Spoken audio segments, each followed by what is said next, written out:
অঞ্চলের বাসিন্দারা চাইলেও যেতে চান না শুধুমাত্র মা, পরম মায়ায় ভিটেমাটি আগলে সেখানেই অবস্থান করেন তারা।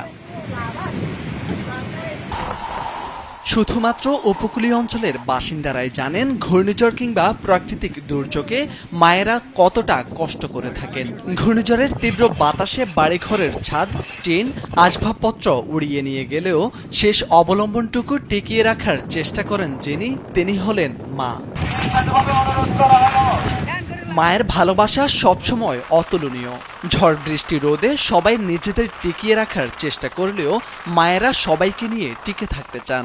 বাংলাদেশে আঘাত হানা শক্তিশালী ঘূর্ণিঝড়গুলোর প্রভাবে উপকূলীয় অঞ্চলগুলোতে ব্যাপক ক্ষয়ক্ষতি হয়ে থাকে। সেগুলোর ক্ষত এতটাই তীব্র হয় যে পরবর্তীতে সেখানে ফের বসবাস উপযোগী করতে কয়েক বছর সময় লেগে যায় সেখানকার বাসিন্দাদের। ঘাটটা একটু গুছানো না গুছাই তো যাতে রাখতেছে না আপনাদের বাসা নিয়ে যেতে অনেক দূরে কষ্ট হবে আমাদের যাতে।